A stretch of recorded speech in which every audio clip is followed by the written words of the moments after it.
This is why you should never reply to a stranger's email. John got an email from two girls claiming to be his sisters, even though he was an only child. What's even stranger is that these girls claimed that they were murdered in his house. They were found skinned in the closet. When the investigation failed and no one was found responsible, the parents decided to move on with the new baby. That baby was John, who grew up without knowing anything about his sisters. That's what the emails claimed anyways. John replied to this email saying that he didn't believe them, but that was his fatal mistake. Minutes later, he got another email. It said, "If you don't believe us, look in the closet." The next morning, John was gone. His parents called the police, who found the emails on his laptop and the closet door slightly open. Then they saw what would shock them. They found John in his closet, also skinned alive. Nowhere in the house was there any sign of an intruder. Then when they looked closer, they found something else. A row of faint writing on the wall that read Lisa and Sarah, 1993. Then just below it, freshly carved into the wood, John, 2007.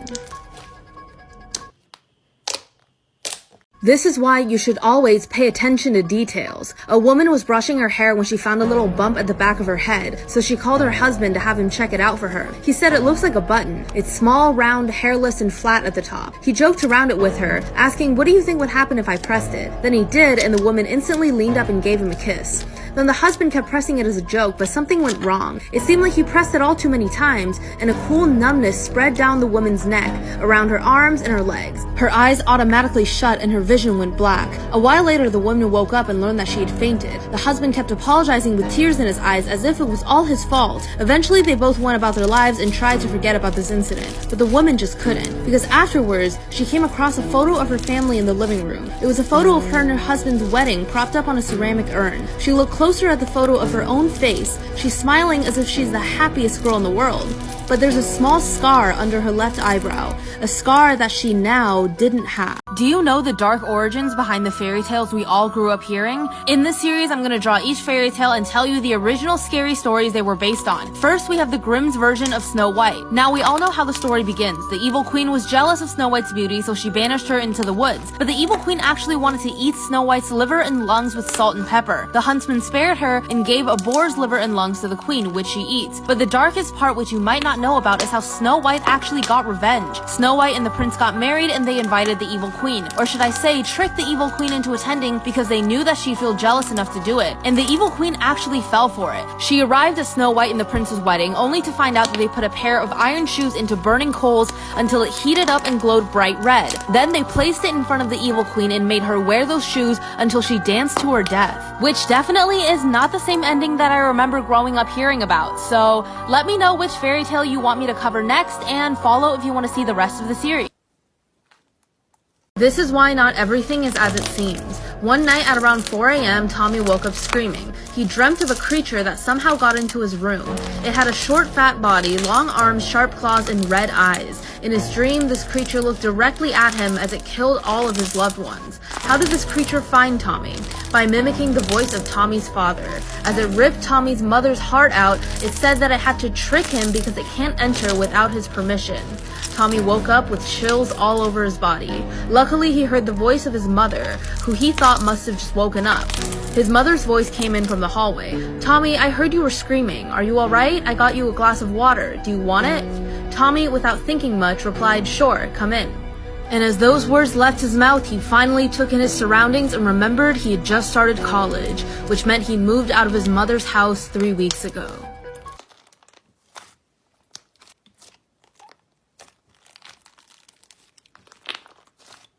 Today at work, I was trying to call my wife, but for some reason, my phone calls weren't getting through to her, so I used one of my coworkers' phones to dial my house number and call home. So I call home, and a sweet voice answers the phone. It's my daughter. I go, "Hey, cutie, how you doing?" She goes, "Hey, daddy, what's up?" And I go, "I'm just at work. What are you and mommy doing?" She says, "Well, I just finished lunch, and mommy's upstairs." I go, "Cutie, what's mommy doing upstairs?" She goes, "She's with Uncle Paul." And I go, "Uncle Paul? We don't have an Uncle Paul. What do you mean?" She's like, "Yeah, she's with Uncle Paul. They're upstairs in their room." So I'm like, "Cutie, that doesn't sound right. So what I want you to do is I want you to leave the phone on the kitchen table, go upstairs to your mommy's room and say, 'Hey, daddy just pulled in the driveway,' and tell me what happens, all right?"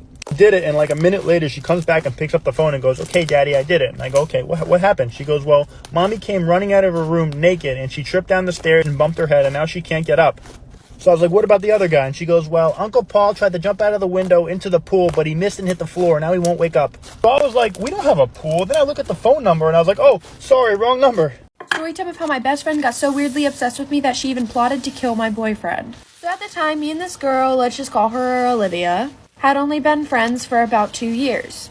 I mean, we really did everything together. We were with each other 24/7, and I mean, we were pretty good friends. But the only thing about our friendship is she did not like when I had other friends. I mean, she didn't have any other friends herself, but literally she would joke around about strangling my other friends because she didn't like when I gave my attention to anyone else. But honestly, I just thought of it as a joke. And then I started dating this guy, let's just name him Jacob. He was probably the sweetest guy I had ever met, and he was a real simp for me. So we started dating and about 4 or 5 months go by, and he started getting these texts from a random number. And it would always be cringy things like leave her or you die, get away from her, and like stupid cringy threats. Then one night, me and him were just hanging out. Then he gets a text with his exact address saying he had till tonight to leave me or he wouldn't see another day. Then we hear a knock at the door. I'm running out of time, like for part 2. Story time. So ever since I was like 8 years old, I've always gotten headaches. And I don't know why. I drink water, I eat enough food, and I get enough sleep, but I still just be getting headaches for no reason. Anyways, my freshman year, someone convinced me that I had a brain tumor. I really believed it too. It was quite embarrassing. So I was doing cheer at the time, and I was getting nosebleeds like every single day along with a raging headache. And they would always happen randomly. Like I wasn't doing anything to cause them. It just happened. So one day, in the middle of my math class, my nose just started bleeding. Before that, I had a terrible headache, and the girl that was sitting next to me told me my nose was bleeding. As I'm cleaning my nose, the girl's like, I noticed that you get a lot of headaches and nosebleeds. My grandpa had a brain tumor, and I think that's what you have. And I was just sitting there like, I guess this is how God wanted me to go out. The whole day I was stressing. Then when I get home, I start writing my mom a goodbye letter and picking out the clothes I want at my funeral. Then I told my sister about it, and she smacked me upside the head and called me stupid. Story time of how I found out that my mom was putting our dad's ashes in our food. Yep, our mom would put our dead dad's ashes in our dinner. So basically, after my dad died, my mom showed zero emotion. It's like she really didn't care at all. Like she kind of wanted it to happen. His death was like an unsolved case, and nobody knows how he actually died. And now that I get to think about it, it might have been my mom, but I don't want to jump to conclusions. And if it was her and she sees this video, I don't want to end up like him. Anyways, back to the story. So about a month after he died, she would always post a picture of me and my brother's dinner with the caption, "You'll always be with them." Literally every single night. And honestly, nobody really caught on. All the comments were like, we're praying, this and that. Until one day I was just sitting on the couch and I look over and my mom was pouring something into the mashed potatoes. So I go a little closer and I see her pouring the ashes of my dad into our mashed potatoes. Listen, this story only gets 10 times worse, so like for a part 2. Part 2 about the guy who was obsessed with me. So like I said, as soon as I got dropped off, his friend Ella texted me. And she was like, oh, it was so wrong for you to say that he couldn't get it up and a bunch of other nonsense. And I just brushed it off and I was like, whatever. So I went to sleep, and the next morning that I woke up, so my house had like a gate to get in and there were locks on it and all the locks were broke. And my stepdad also saw that he slashed my fucking tires. I ended up telling him everything that happened that night, and my stepdad's 32 and Ryan's 22. So they're only a 10-year difference. He basically gave me an option. He was like, either I can call the cops or I can go beat this kid's ass. I was like, okay, just call the cops. So we called the cops and they ended up catching him on the surveillance camera, like of him breaking the locks and slashing my tires and everything like that. So then they found him and arrested him. And let me get this straight. If he just wouldn't have lied about it, then it would have never came out that like he couldn't get it up. He just had to go and tell everybody that we fucked.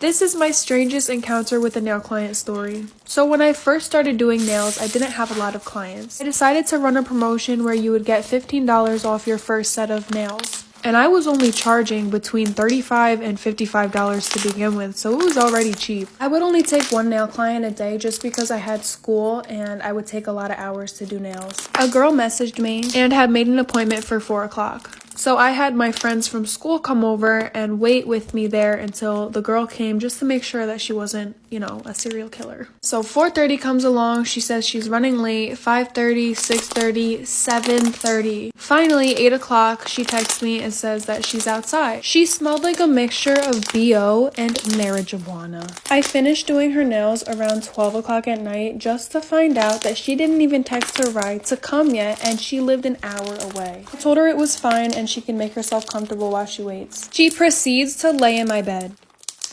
Part 2 of catching my neighbor's mom talking smack about me. So my best friend tells me all these things that my neighbor was saying about me, obviously. And I got really upset, so I went home and I just started to cry. Because for some reason I felt like when I was younger, every one of my friends' parents hated me. And I never really knew why. I was always the type of person to let my friends do whatever they want and encourage them in doing whatever they want, whether that's breaking the rules or following the rules. So I mean, I guess that could be something, but I'm just being a supportive friend, sorry, I got off topic. So when I told my mom, she was like, okay, come with me, I'm gonna knock on her door. And I was like, heck no, I do not feel like dealing with this. Mom, you deal with it. So she calls her up on the phone, puts her on speakerphone, confronts her about the situation, and this lady starts going on about how she loves me like I'm her own child, saying that I was never a bad influence on her daughter, and that she actually wanted me to hang out with her daughter more. That's not what she was saying. That bagel said. This is why you should never watch TV late at night. Once a mother and a father decided they needed a break, so they planned a night out together, and they left their 2 children with their babysitter at home. Everything was going good, the children were well behaved, and the babysitter was just sitting around while watching the kids, but eventually she decided that she wanted to watch some TV. It turns out she couldn't watch it downstairs because they didn't have cable downstairs, so she called the parents and asked if she could watch TV with the kids in their room upstairs. The parents agreed.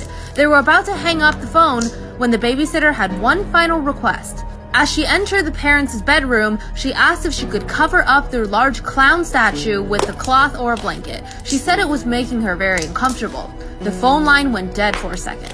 Then the mother said over the phone, "Take the children and get out of the house. We don't have a clown statue." As the babysitter turned around, she saw the corners of the clown's mouth widen into a smile. If a website ever asks you these questions, don't do what she did. Once there was a girl named Masha who heard that there's a new service that gives everyone free internet access, so she decided to use it, but this would lead to something horrifying for Masha and her family. After she connected to this internet service, a web page popped up asking her to register some information, but the questions were oddly personal. It asked, what's your usual mode of transportation? With a photo of a bus, a boat, a train, and a plane. Masha took her bike to school every day, so she clicked on the train instead. But the next day, the local news showed that there was a horrific train crash that killed everyone on board. Masha thought that this was a coincidence, but soon she'd realized that she made a deadly mistake. Later, she needed to use the internet again, so she logged back in. This time it asked, what kind of home do you live in? Along with 4 different pictures of different types of homes. She clicked apartment even though her and her family lived in a house. And the next day, the apartment building near her school burned down. The police suspected arson. Then she went back to the internet server one last time, but this time it showed a photo of her mother, father, sister, and herself with the question, who is your favorite family? Okay, part 2. Sorry for keeping you guys waiting. So she literally pushes me out of the way, goes and looks in the closet, and stands there for a whole ass minute. And me, I'm over here having an anxiety attack. My sister's looking at me, making hand gestures, basically saying, what is she looking at? And I'm literally sitting there, and I get to peek in the closet, and my friend is not there. And I'm like, what the fuck? Where did she go? And then she starts moving things around in the closet. So she didn't see anything, and she goes to walk out of my room, and she goes, you guys are so weird. And I run over to the closet where the fuck is she? And she pops out of this box that is literally in plain sight and goes, is she gone yet? And trust me, I know this doesn't sound like a big thing to get away with, but whenever you have strict parents and they're looking for somebody in literally a 5-foot space, oh honey, this was a big deal for me. And tonight is going to be the night that my stepmom actually sees this. Storytime of how I caught my dad and my stepdad sleeping together. So a little background information, my mom and my real dad got a divorce when I was around 4. So like the typical, on the weekdays I'd be at my mom, and on the weekends I'd be at my dad's. Then when I was around age 6, my mom married my stepdad. And since they got married at such a young age, I called my stepdad dad and my real dad dad. This story ends up with a lot of confusion and chaos, so just get ready for that. So everything started to get a little weird when my stepdad went to go drop me off at my dad's house one day. My stepdad actually went into my dad's house, and they talked for about 5 hours. You see, I went to sleep, and then the next morning my stepdad and my dad were both making me breakfast. And then I overheard my stepdad on the phone with my mom saying that he had an overnight shift. So I didn't say anything because every time I tell my mom something, she ends up believing my stepdad anyways. Because my stepdad's always right? Anyways, the next time that he dropped me off, my stepdad ended up staying again. Then I ended up walking into my dad's room seeing both of their pants off. I'm running out of time, like, for part 2. Part 2 of how I caught my dad and my stepdad sleeping together. Continuing on with the story, I asked my dad a question, so I walk into his room and I see my dad and my stepdad's pants off. One was laying down, the other was... You guys get the point. My dad quickly jumps off the bed, and he jumps up so fast that he falls off the bed, and he goes, honey, it's not what it looks like. And then my stepdad said, get out, get out, get out, get out. So I thought it was funny, so I took a picture and I sent it to my mom because I knew she wouldn't believe me if I didn't have proof. And then she went crazy and tried to kill both of them because, he cheated on her. Then she ended up in like a mental hospital. They declared her crazy or something. So I don't see her anymore. And now I have 2 gay dads, and let me tell you, it's probably the best thing in the world. So basically, to sum it up, my stepdad cheated on my mom with my dad, and then my mom went crazy trying to kill my stepdad and my dad. Then she ended up in a mental hospital, so now I don't see her anymore. And yeah, I have 2 dads now. Now they got married, and yeah, I'm pretty happy. Even though she's crazy, I kind of miss my mom. Last winter, me and my 3 friends, we went on some big-ass road trip, but we had to be back by Tuesday because we were taking winter classes, and we all had the same math test that day. So we were at some log cabin and we drank a little too much, and no one wanted to take the test on Tuesday, so we all emailed the professor Monday night. We all emailed him the same lie, saying that while we were on the road trip, we got a flat tire Monday night and we weren't able to make the test on Tuesday, so if we could, can we please take it on Wednesday? So the professor emailed us back saying, yeah, no problem, take the test on Wednesday, stuff happens, I understand. So the 4 of us walk into math class that morning to take the test, and we're all happy that our lie worked and this and that. So he gives us the test and he puts us in 4 separate rooms, which I didn't care, it's just to prevent cheating. So I take the test, and it's out of 100 points. The first question, worth 5 points, was, what's 10 divided by 2? And I'm like, this is easy, it's 5. The second question, which was worth 95 points, was, which tire was flat?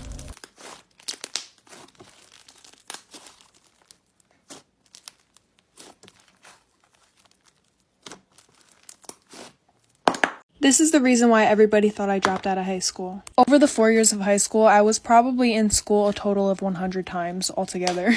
And this wasn't because I was lazy. I mean, partially. But it was mostly because I had really bad stomach problems. So I always had these doctor's appointments. I was always missing school because my stomach hurt. So then my junior year, since my attendance was really, really bad, they decided to put me on home instruction. This means that teachers would come to my house for about 2 hours a day, 3 days a week. And my teachers had to bring with them these time slips. For example, saying that they saw me from 9 a.m. to 11 a.m. And when I was a minor, my dad had to sign it. And when they hand in those time slips, those are the hours they're getting paid for. So I had this one teacher. She was my history teacher, but we would literally just gossip the entire time. She was mad chill. Sometimes, though, she would cancel on me, and sometimes I would cancel on her. But this was my senior year, so I was 18. So I was able to sign the time slips. So I saw her once a month when I was supposed to see her 4 times a month. So every time she came, I signed 4 time slips. I got the credit, she got the check. Can we make it a trend to tell our stories about the worst Valentine's Day gift we ever got? I feel like it would just be so funny.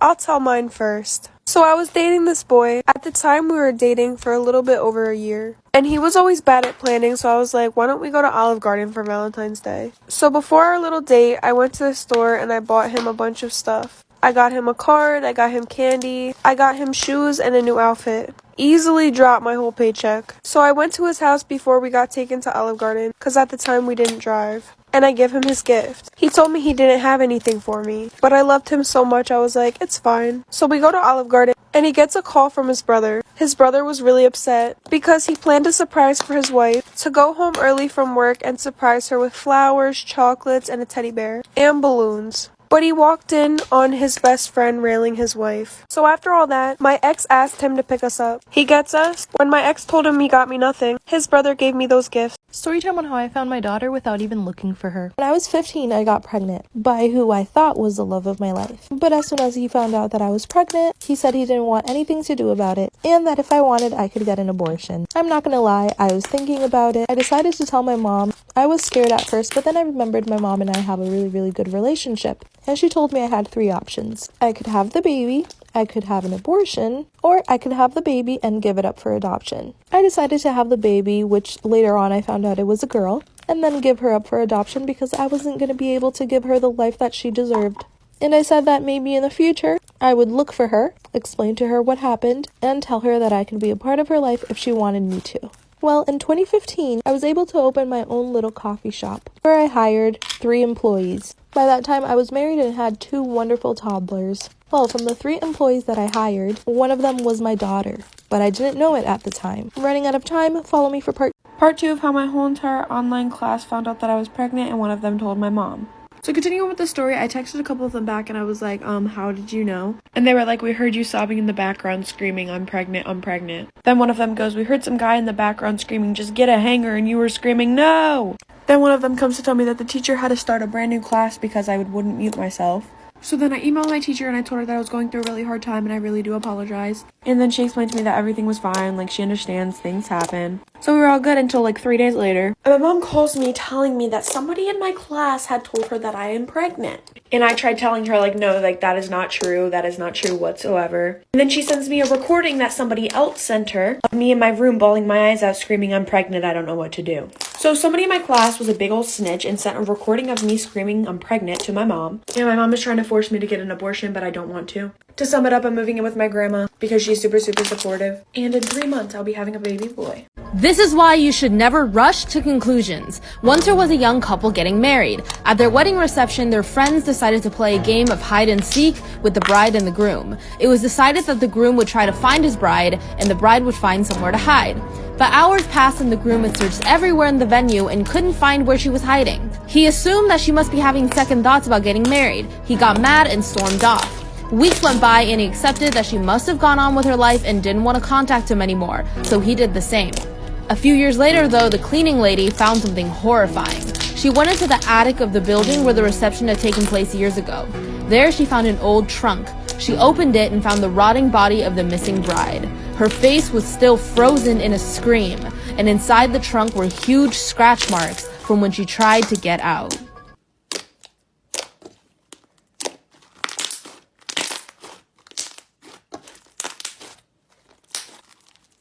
Okay, part 2 about the guy who pretended to be gay in high school to get closer to all the girls. So like I said, we all lift up our shirts, and because we were on FaceTime, we couldn't see if he screenshotted anything. And then the one night we were having a sleepover, and he was really upset that night because apparently the popular boys were making fun of him. Because the only reason why he was gay is because he couldn't get with any girls. So me and my friends thought of a solution, but like we were just trying to be nice. And now looking on it, that is the dumbest shit that we've ever done. And we're all like, oh, well, why don't you just say that you did the nasty with all of us? And he was like, well, I don't think they'll believe it, even if you guys said, yeah, you did do it. So we were like, okay, then let's do it for real. So that night, we did the nasty, all 5 of us.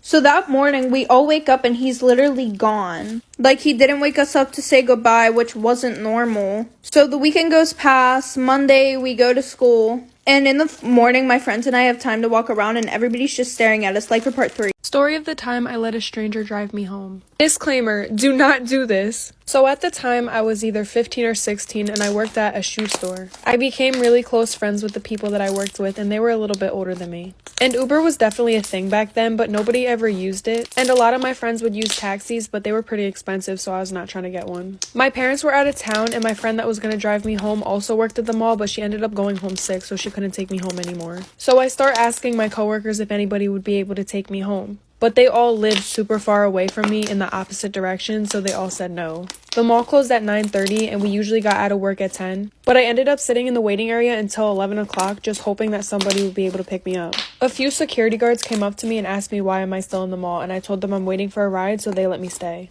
Mind you, I was sitting by an exit. So I see this cute guy walking towards the exit. And I talked to him a few times because he also works in the mall. He was like, you're still here? And I was like, yeah, I don't have a ride. And he was like, I got you. Story of the time I slept over my friend's house and she snuck out in the middle of the night to see a boy. Part 2. So I'm upstairs in her room looking at her window to make sure that she gets to his car. And a white van pulls up. Keep in mind, she told me that she's seen this guy before. So she starts running to the van. And I'm not gonna lie, I was kind of freaked out. So I started texting and calling her, and she wasn't answering the phone. And like I said, she told me that if her parents were to come in the room, to tell them that she was outside taking pictures of the trees. She left around 2 a.m., and I didn't get a text or a call back from her for hours. So I started contemplating telling her parents. I heard walking around the house around 6 a.m., so I turned off her light and laid in her bed and acted like I was sleeping. I also put pillows next to me to make it look like there was 2 of us in the bed. Her mom ended up coming in the room, but didn't say anything, and I was too nervous to tell her. So her mom goes back in the room, and around 7 o'clock, she finally gets back. She said she wasn't looking at her phone, cause they were, getting down for 5 hours. And she said she had a really great time. Turns out the white van was his work van.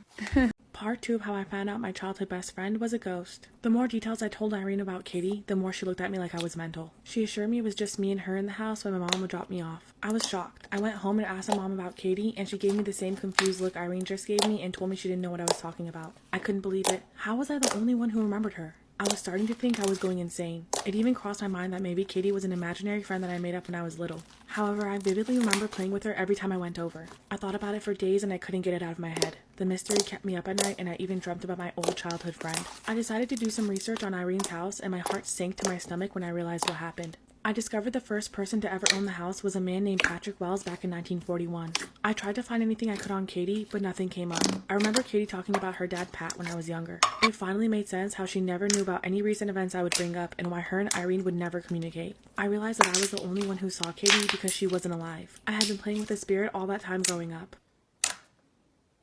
If you've ever thought about getting your ears pierced, don't do what she did. This is the urban legend about a girl in Japan who tried to do it, then ended up with horrifying consequences. So this young girl really wanted to get her ears pierced. After some pleading with her parents, they finally agreed and gave her some money to go do it. But instead, the girl kept the money and decided to pierce them herself and let her friend help her. They heated up a large needle and went for it one day. It was painful, but in the end, she was happy she could finally wear earrings. However, this wouldn't last long. One day in school, she felt an intense pain in her left ear. Her earlobe was itchy, and by the end of the day, she had a headache.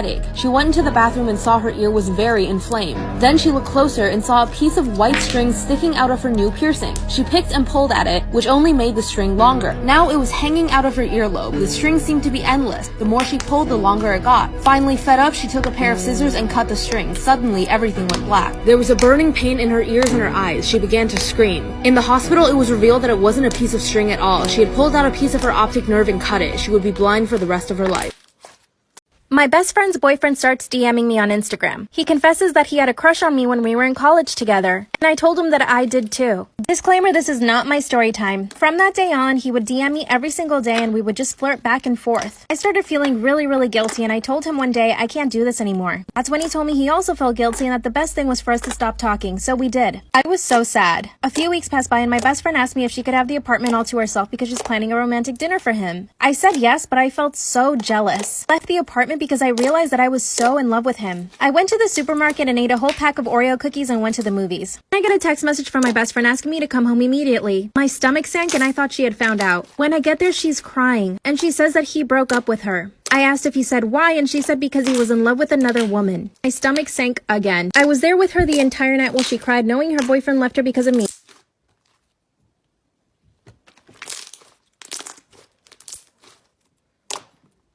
Part 2 of how I found out that I was pregnant with my stepbrother's baby. Continuing on with the story, my mom's boyfriend moved in, and because my boyfriend was my mom's boyfriend's son, he also moved in. So every time my mom and her boyfriend, aka my boyfriend's dad, would go to sleep, me and my boyfriend would always end up in the same bed. I don't know how we hid this for such a long time, but they ended up telling us that they were getting married, so me and my boyfriend decided that we were going to tell them that we had been dating for I think it was 2 years at the time. My mom and his dad were absolutely okay with it, and at that, they made us share a room in our new house. And an exact week after they got married, I ended up taking a pregnancy test just for fun, and it came out positive.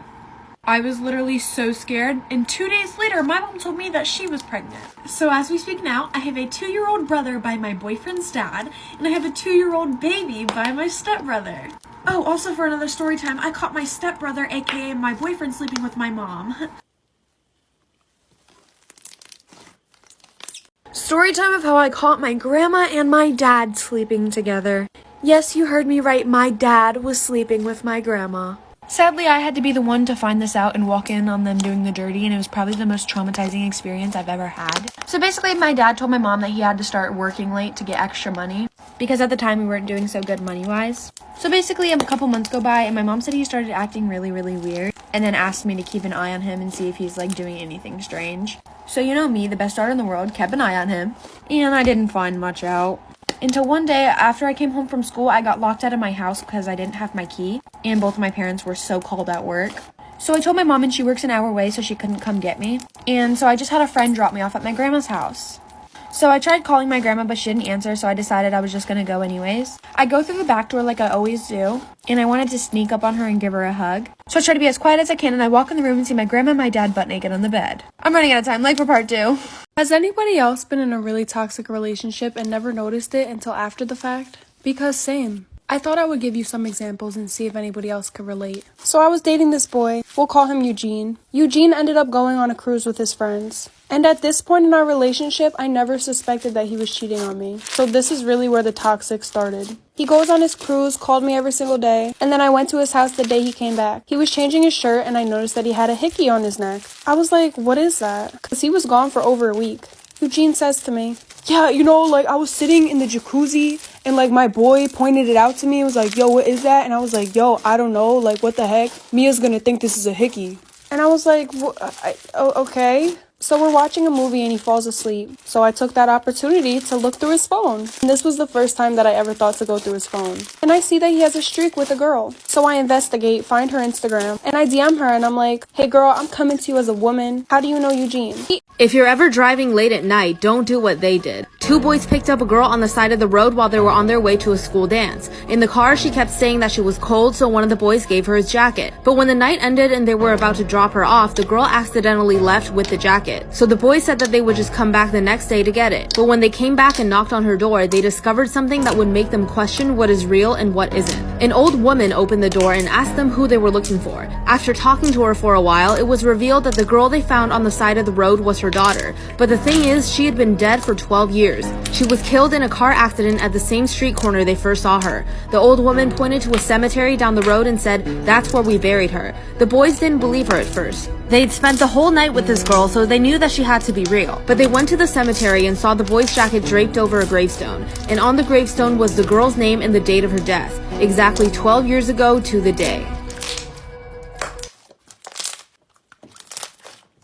If this happened to you at work, would you quit your job? One day, a janitor at a hospital in Indonesia was working the night shift alone. And understandably, the part of the hospital he hated cleaning the most, especially at night, was the morgue. But he went in that night, finished cleaning, and felt like someone was watching him. He thought he must just be psyching himself out. When he finished cleaning, he went outside, but the electricity suddenly shut off. Then he heard the sound of a woman crying. This is when he started feeling scared. But he could have never guessed what the crying sound was coming from. The last room he was meant to clean was one of the operating rooms. When he opened the curtain, he saw a pale nurse underneath the bed looking up at him. She started crawling out from under the bed, and he saw that her legs had been broken clean off. That's when he recognized her. She was a nurse who was killed years ago by a doctor who badly abused her, then crushed her legs so she couldn't run away. The police had found her buried in a shallow grave. As she kept dragging herself along the floor, the janitor froze. He couldn't run and he couldn't scream.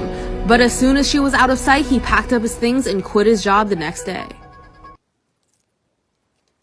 Part 2 of how my mom was putting my dad's ashes in me and my brother's dinner. Continuing on with the story, after I see her literally pouring my dad's ashes into our mashed potatoes, and I mean, this lady literally sees me staring at her pouring the ashes into our mashed potatoes, and she doesn't even say anything. I was just, a little shocked. So after that, I just kept quiet until after dinner. And I was mad at my brother that night, so I just let him eat the mashed potatoes. So after dinner, I went up to my mom and asked her why she was putting our dad's ashes in our food. And her exact words were, your father was a bad man. He wasn't meant to be here. I said, what does that have to do with you putting his ashes in our dinner? She goes, it will just cleanse your soul. The witches told me to feed my children's father to them. Bish what? I ended up telling my brother, but then me and him decided not to ever say anything ever again because we don't want her little spirits telling them to do the same thing with us, so... This is why I don't tell anyone where I live. There was once a boy who asked his single father for a bedtime story, so the father told him. There was once a boy named Colby who made friends with another boy online called Helper23. On Colby's birthday, Helper23 wanted to give him a present in real life, so Colby gave him his home address, where he lives with his mom, his dad, and his little brother. But then Colby started to feel a bit weird about giving his address to a stranger online. The next night, he thought he had to tell his parents about it. He called out to his dad but got no reply, then found both his parents killed and a man wearing a dark hoodie holding a knife in the hallway. As Colby started to beg for his life, he hears his little brother crying in the next room. The intruder then strangles Colby and leaves the house with Colby's baby brother. The boy then looks up at his father and asks, why did the intruder take the baby? To which his father just calmly smiled and said, I've always wanted to be a father.